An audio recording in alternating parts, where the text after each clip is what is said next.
Mesdames, Messieurs, bonjour à toutes et à tous, bienvenue au journal. Le recensement général de la population au Burkina débutera en fin d'année. Pour fournir des données sur la situation démographique réelle du pays, cette opération nécessite une forte mobilisation de ressources financières. C'est un grand pas qui vient d'être franchi avec la signature d'un protocole de financement. Les frères ennemis libyens, d'accord, pour fumer le calumet de la paix. Après la rencontre à Paris, Sarraj et Haftar renoncent à toute confrontation militaire et promettent d'œuvrer en faveur de la tenue d'élections l'année prochaine en Libye. Cela dit, le 5e recensement général de la population et de l'habitation devrait commencer en fin d'année pour permettre au Burkina de disposer de données actuelles sur sa situation démographique. Opération coûteuse qui nécessite la mobilisation de ressources financières importantes et c'est pour réussir le 5e recensement que les partenaires comme la Suède, l'Italie, la Belgique, l'UNFPA et l'UNICEF ont signé hier avec le Burkina un protocole de financement commun montant 3 milliards 21 millions de francs CFA. Reportage Kuala Enebié, Nathalie Savadgo. Les partenaires techniques et financiers que sont la Suède, l'Italie, la Belgique, l'UNFPA et l'UNICEF mutualisent leurs ressources pour accompagner le gouvernement burkinabé dans la réalisation de l'enquête démographique 2017. Plus de 3 milliards sont mobilisés pour alimenter le compte spécial dédié aux activités de production statistique du 5e recensement général de la population et de l'habitation. C'est pratiquement une première fois qu'un dispositif pareil est mis en place et ce dispositif est accompagné par un manuel de procédure qui va faciliter une gestion rigoureuse et efficiente donc, des fonds mis à la disposition donc, de l'INSD. La signature de ce protocole est une suite logique de la table ronde des bailleurs de fonds tenue le 10 mars 2016, dira le secrétaire d'État chargé de l'aménagement du territoire. Elle permettra de finaliser le processus de mobilisation des ressources pour l'opérationnalisation du 5e recensement général de la population et de l'habitation. Le montant qui sera mobilisé dans le cadre de cet accord est de 13 milliards 214 millions 243 000, représentant plus de 65% du montant global du recensement. Le complément est financé par la Banque mondiale, l'Union européenne et l'UNHCR. Le processus de dénombrement est prévu se tenir en décembre prochain. La journée mondiale de la population est célébrée chaque 11 juillet au plan international. Célébration différée au Burkina à travers une conférence publique sur la problématique de la planification familiale. 3 thèmes ont été abordés qui touchent la planification familiale et le dividende démographique, l'optimisation des actions communautaires pour assurer la révolution contraceptive et le financement de l'APF. Alidou Badini, Draman Guinée. 4 mois après l'application de la facture normalisée, la DGI, la Direction générale des impôts, veut passer à la vitesse supérieure. Elle envisage des contrôles à grande échelle sur le terrain et c'est ce qui justifie la présente formation des agents des impôts. Ce contrôle-là que l'on a dénommé contrôle sensibilisation vise à s'assurer que les contribuables qui sont soumis à l'application de la facture normalisée. Toute l'année 2017 sera consacrée à la sensibilisation, mais la tolérance zéro commence en 2018, prévient la Direction générale des impôts. La loi qui institue la facture normalisée prévoit des sanctions en cas de non-application justement des dispositions. Il y a des sanctions pénales, il y a des sanctions pécuniaires et autres qui sont prévues par la loi. L'introduction de la facture normalisée vise à faire face aux faux et à la fraude et à accroître le volume des recettes fiscales. Plus de 2000 personnes, toutes catégories confondues, ont déjà bénéficié de la formation sur la facture normalisée. La Direction générale des impôts entend poursuivre dans ce sens pour une meilleure appropriation de cette réforme par tous les acteurs de la chaîne des impôts. Alors, on nous a proposé un reportage sur l'application de la facture normalisée qui a été lancée le 1er mars dernier et 4 mois après, la Direction générale des impôts veut s'assurer de son effectivité en format des agents de contrôle qui iront sur le terrain sensibiliser les opérateurs économiques et tous les utilisateurs de cette facture normalisée. Un reportage signé Yacouba Gamene et Moumouni Soubega. Nous allons revenir à la célébration de la Journée mondiale de la population, célébrée chaque 11 juillet au plan international. Célébration différée au Burkina à travers une conférence publique sur la problématique de la planification familiale. 3 thèmes ont été abordés qui touchent la planification familiale et le dividende démographique, l'optimisation des actions communautaires pour assurer la révolution contraceptive et le financement de la PF. Alidou Badini, Draman Guéné. Une conférence publique pour échanger sur la planification familiale au Burkina.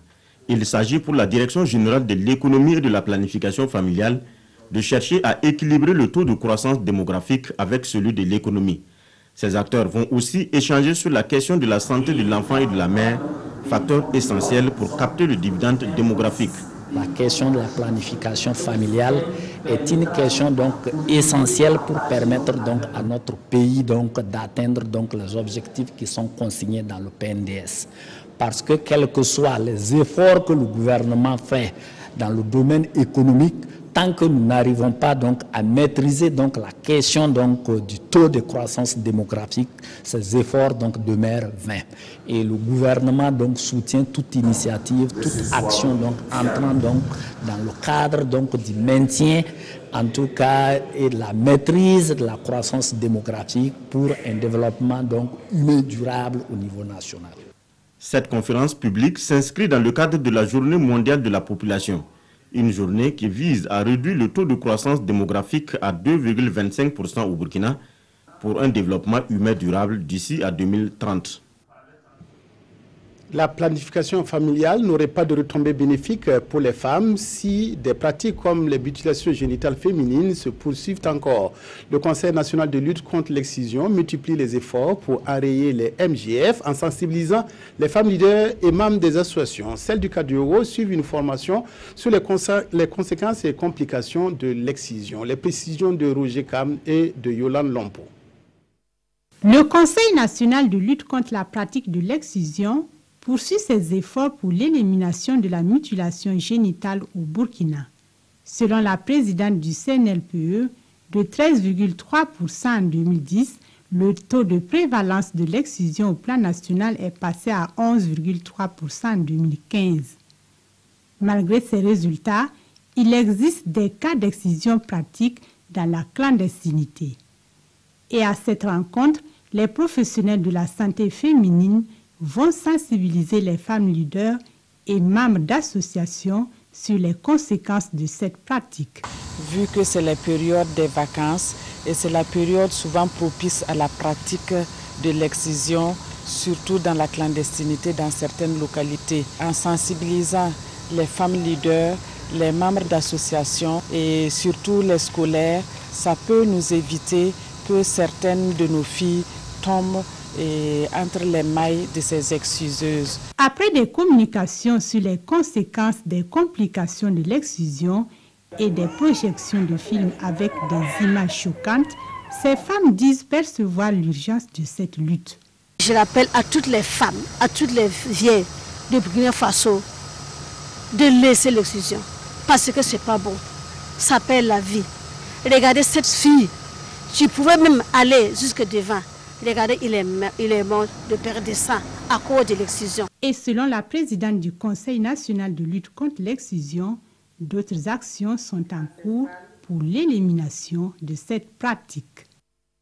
Santé toujours, l'Office de santé des travailleurs OST célèbre son 30e anniversaire. 3 décennies à œuvrer en faveur de la couverture sanitaire des travailleurs et à lutter contre la précarité dans laquelle ils vivent.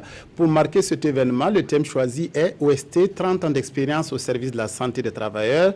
Quelle contribution à la promotion du travail décent dans les entreprises? Pamadrogo Janzongo, Yolande Lompo. Un sketch pour illustrer la contribution de l'OST au travail décent dans les entreprises. Sous cette tente, l'Office de santé des travailleurs marque une pause pour commémorer ses 30 ans d'existence. 30 ans de sensibilisation, mais aussi d'interpellation aux fins d'une meilleure prise en charge des problèmes de santé et de sécurité que rencontrent les travailleurs dans leur milieu professionnel. Les travailleurs du secteur de l'économie informelle, et aussi, ils sont moteurs de près de 40% de l'économie nationale. Et nous souhaitons avoir aussi un regard sur eux. Nos actions ont contribué à prévenir beaucoup de maladies, mais surtout les accidents du travail.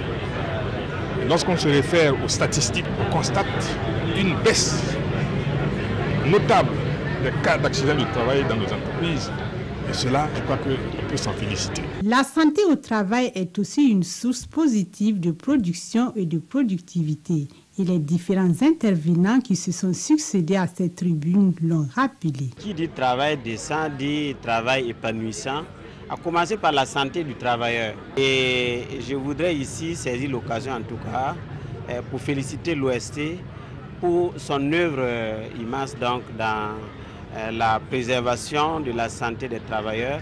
Nous savons que dans les usines, dans certaines installations délicates, la question de la santé du travailleur revêt une importance primordiale.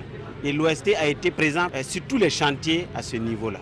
Dans les jours à venir, l'OST entend communiquer longuement avec les travailleurs et le grand public sur des thématiques de santé et de sécurité au travail pour espérer couvrir l'ensemble des travailleurs. Quelques semaines après l'organisation de la 20e édition des prix Gallia, une réflexion est engagée pour poursuivre l'amélioration de la nuit des récompenses des hommes de médias. La cogitation porte notamment sur les procédures de désignation des lauréats, dépôt des œuvres de manière périodique ou observation des prestations des postulants sur la durée. Bref, l'atelier se penche aussi sur l'actualisation des textes qui régissent les prix Gallia. Césaire Carfo, Maïmouna Traoré, Zalissa Sanfo. Le 9 juin dernier, les prix Gallia fêtaient leurs 20 ans. 20 ans de magnificence des hommes et des femmes de médias. 20 ans de maturité et d'innovation. Et de l'innovation et de la maturité, on en reparle encore ici. Le ministre de la Communication ainsi que les différents acteurs tirent les leçons et réaménagent l'organisation des prix Gallia pour viser la perfection. Nous avons voulu cet atelier parce que à la suite donc du 20e la 20e commémoration des Gallia, un certain nombre d'acteurs ont fait des propositions pour améliorer l'arrêté qui doit régir donc ces Galliens-là. Vous savez que nous avions décidé d'un certain nombre de changements, porter donc le prix de 500 à 1 million de francs, réduire le nombre de genres rédactionnels en compétition, créer un super Gallian, entre autres. L'une des innovations, ça va être de pouvoir, notamment pour certaines émissions telles que les débats radiodiffusés sonores ou les débats ou la présentation JT, de n'avoir pas besoin d'avoir quelqu'un qui s'inscrit au niveau donc du concours. Nous allons également prendre en compte donc d'autres genres qui ont été demandés par les différents acteurs en disant qu'il y a quand même une réalité, c'est que nous avons une enveloppe qui n'est pas extensible et sur laquelle nous devons travailler afin que tout le monde puisse se retrouver à l'intérieur. Cette année, le concours sera lancé le 1er septembre. Et de cette date jusqu'à la date de clôture, les présentateurs de journaux seront suivis à la lettre par les jurys des prix Gallia. Un accord pour la tenue d'élections l'année prochaine en Libye et le rejet de toute confrontation militaire. Voilà les principales conclusions du face-à-face entre les hommes forts du pays. Les frères ennemis Fawaz al-Sarrez et Khalifa Mokhtar ont adopté hier à Paris une déclaration commune, un accord qui ouvre un nouveau processus en Libye, même si beaucoup s'accordent à dire que la crise libyenne ne se résoudra pas à travers ces deux hommes seulement. Sous l'égide de la France, les partis en présence au conflit en Libye s'entendent pour une sortie de crise. Fayez al-Sarraj et Khalifa Haftar ont adopté une déclaration commune dans laquelle ils s'engagent à un cessez-le-feu et à des élections rapides. Le pays est en effet coupé en deux entre le gouvernement de Tripoli, reconnu par la communauté internationale, et les troupes du général Haftar qui contrôlent l'est de la Libye. C'est un processus qui est essentiel pour l'Europe tout entière.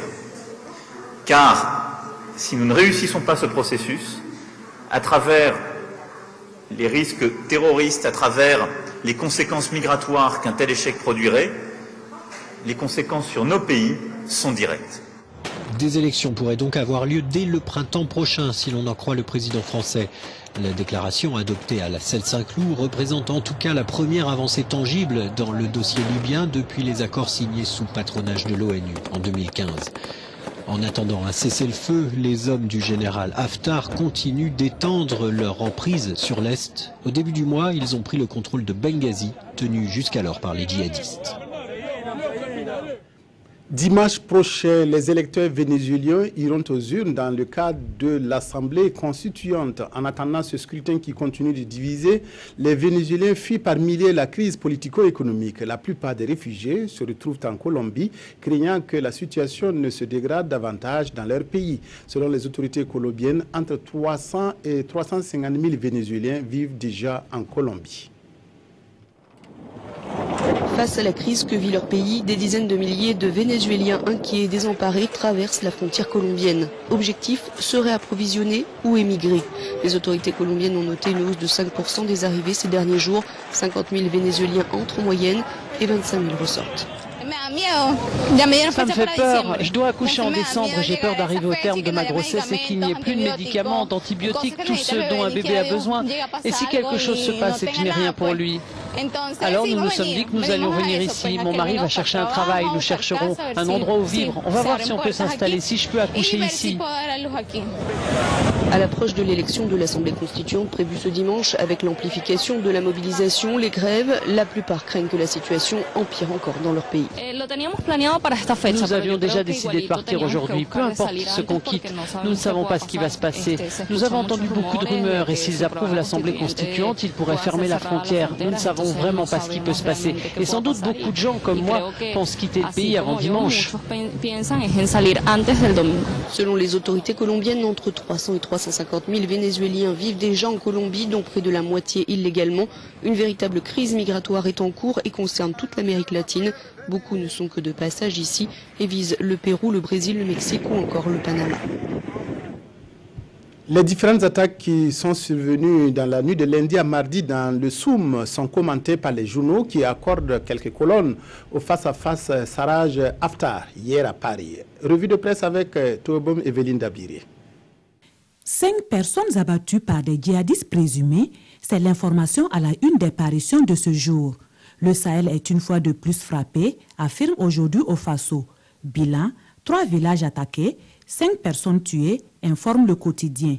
Le pays précise que 2 des victimes ont été tuées très tôt mardi dans la commune de Djibo, 3 autres dans la commune de Tongomayel, précisément 2 à Fetokuba et 1 à Neiba. Pourquoi donc ces attaques ciblées, interrogent les parutions. Réponse dans Aujourd'hui au Faso, qui rapporte les avis de certains observateurs. À en croire ces derniers, écrit ce journal, tout ceci s'apparenterait à des représailles contre les personnes soupçonnées d'avoir fourni des informations aux forces de défense et de sécurité qui traquent ces groupes djihadistes qui écument la région. Et aujourd'hui au Faso de s'interroger, s'agit-il alors d'un règlement de compte ou d'un conflit de positionnement? Autre sujet d'intérêt des quotidiens de ce jour, la rencontre entre les 2 chefs libyens et le président français pour une sortie de crise. Le coq gaulois veut réparer ce qu'il a Niamey, entendait par là mélanger, écrit l'observateur Palga, car pour ce quotidien, Nicolas Sarkozy, un peu pour des raisons personnelles, a choisi en 2010 de se jeter à corps perdu dans le conflit et de liquider le guide sans se préoccuper le moins du monde de ce qu'adviendrait ce conglomérat de tribus. Et après cette rencontre entre les 2 frères ennemis, c'est un accord à minima qu'est parvenu à arracher le président Macron, estime aujourd'hui au Faso, un accord qui se décline en 2 points fondamentaux, le cessez-le-feu et des élections au printemps prochain. Et ce journal de s'interroger, mais qui donc de Haftar et de Sarraj daignera mettre sous éteignoir son ego surdimensionné afin de donner des chances à cet accord?